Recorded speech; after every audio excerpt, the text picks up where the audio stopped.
Oh, look what I can do online. I'm a mature adult with a business degree.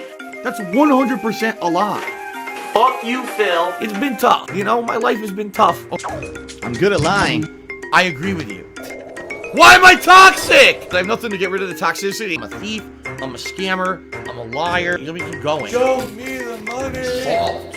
Save the pig. Whining and complaining. I need that money. I really do. I need that money. I did absolutely nothing wrong. I'm kicked out of the Twitch Partner Program. Holy shit. That is an epic fucking intro, dude. Okay, I know.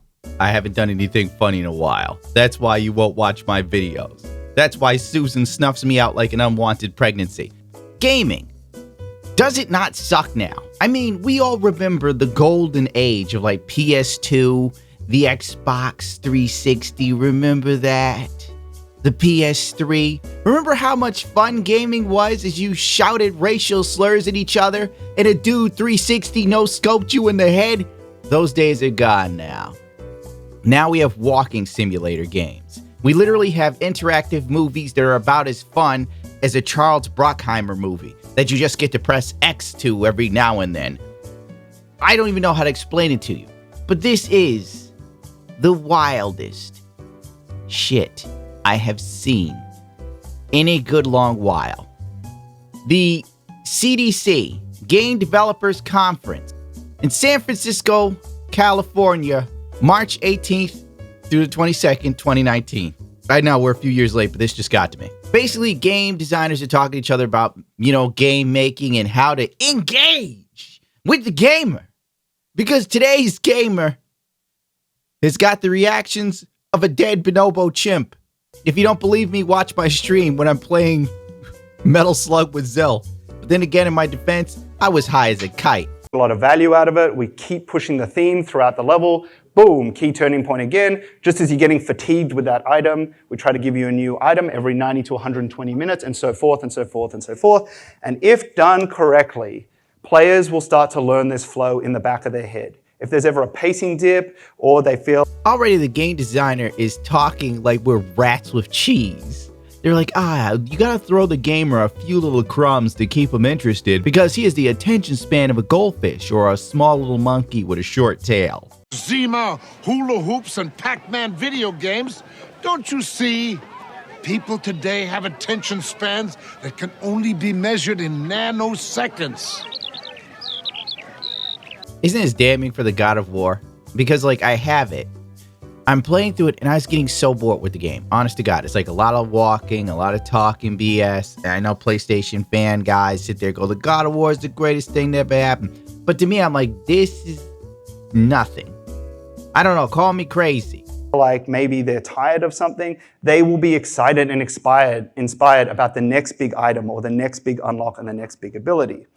The promise of new and cool items also comes with the promise of varied themes and varied scenarios. Because we've shown you that these new items and abilities give you lots of different gameplay in the different levels, the flow is motivating. And most importantly, we can actually use that motivation to prioritize exploration. Here's a quick example.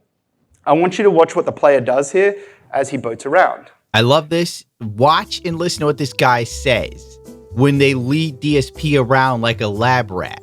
Like the in-game mechanic is designed to basically lead you around with a piece of cheese. The taste of vanilla magic led him to new forms of experimentation. We're back. New levels of depravity. Look where we are, we're back. Okay, so in this example, the player is exploring the hub. They've been correctly taught the shock arrow mechanic. Design work done by Kai Zheng. They've also been told that shock arrows mean interesting themes and that there's a lot of different variety and a lot of different gameplay, right?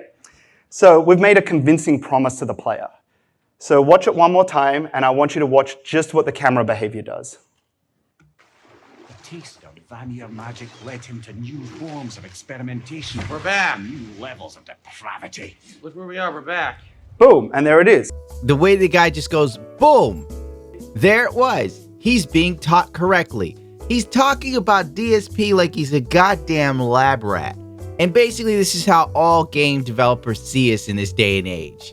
They have to lead you around with a promise of a nugget of cheese, Oh look, Mousington understands that if he goes down this pathway, that he will get something. We're making great games that aren't linear in the least. He saw a shock crystal, right? He has been taught correctly. He has been promised interesting gameplay. And because he is returning to the hub, he is thinking, oh, I feel like doing one of those. I know how those work. You know what's really funny is how the guy goes, he's thinking, oh, I know what this was. Now, DSP was thinking, this game's getting decent donations, so people must like the game. This is a good game. What DSP is genuinely thinking when he's playing is if he gets a certain amount of money for whatever he's playing, that means the chat likes it. DSP is like a stripper with a goddamn controller. Oh my god. Now, Stonesy had a pretty funny reply to this. He goes, oh, I already saw this. And then DSP got mad and said them using his footage is illegal and they should have asked for his permission. What's DSP gonna do? Sue the CDC for a video that was filmed and talked about like 2 years ago? What is he gonna do? He should be grateful that anyone uses him in anything that's slightly positive. I mean, technically, this isn't positive because they're basically talking about him like he's a lab rat doing the right number of tasks that they lined up for him. But in the realm of DSP, this is technically very positive. Gravity. Boom, and there it is. He saw a shock crystal, right? He has been taught correctly. He has been promised interesting gameplay. You know, in the sense of like, you know, nobody's calling him out for anything. They're just using him as an example for the average dim-witted gamer that they think we all are. How mad is DSP at this? I gotta see that. Conference, they used my footage of playing God of War and they blocked my face out. That's illegal. Just so they know, that's illegal. No. You at least have to ask me for permission, so that I can give you permission, and then they can say, okay, it's, you know, it's a fair use of it. You can't just steal someone's gameplay and block their face out and use it at your conference. Use your playing God of War as an example of how they teach players the game rules for the levels or whatever. Your face is blurred out, but you can totally tell that it's you and your audio. So they used my gameplay as an example of how they used in-game tools to teach me how to play the game. That's cool. That means it was effective. They had effective tools. The player was able to learn. That's actually good. It would have been nice if they asked for my permission before stealing my content, but I guess everyone just thinks everything on the internet is fair game to just do whatever you want with it. Honestly, God, what is with DSP? You know, like, he finally gets some sort of decent press, and he's like, they should have contacted me first. It's illegal.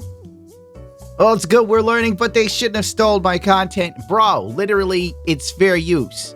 Technically, he took some clips. He talked about... He's the game designer of the game! Oh, Lord! I think he works at a God of War, doesn't he? If they're talking about how they get this crap working. Basically, you just told the dude who worked on a game that you used to make money in your fucking streams that he should have asked for your permission. That would be like if, I don't know, a clip of me listening and singing to Prince music got used for a Prince commercial on YouTube, and then I sitting there like, they should ask for my permission before they caught me screaming like Prince. Ow! You know? Yeah, but I was using Prince's music and squealing. Lord. This dude's a wild animal. Wild. You know, when Twitch used his phone, like, remember when Twitch used videos of him to promote, like, streamers on Twitch? DSP didn't say anything. What?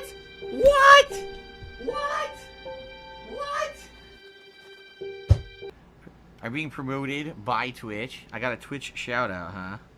Well, I don't even know what it's in regards to. But anyway, who cares? Twitch loves me and my streams. He didn't say anything. He was glad to be there. Then people are like, you know, you use a DarksydePhil, right? You spelled his name wrong. Then Twitch yanked the clip. I don't have it anymore. But still, like, I guess since they didn't put any money in his coffers, they're fucking thieves. Them and that goddamn almighty Tevin. This video is sponsored by Ridge Wallet, making sure that me being on the internet is somewhat profitable. Now I have 2 bags of packaged tuna. These wallets can hold up to 12 cards. They come in 30 different stylistic colors. I'm showing you burnt titanium and 18 karat gold because that's how large I'm living. I'm hood rich. These wallets have over 40,000 5-star ratings. Bulletproof, RFID blocking technology, you could take a chainsaw to it. I don't know why you would, but the option's there if it ever really, like if your wife left you and you decided she wasn't even getting your Ridge wallet. Oh wait, no, it would survive the chainsaw. Forget that. Sorry. Go to ridgewallet.com/itsagundam and use their unique promo code itsagundam to save 10% off of your order on your next purchase. Free worldwide shipping and returns if you don't like the wallet.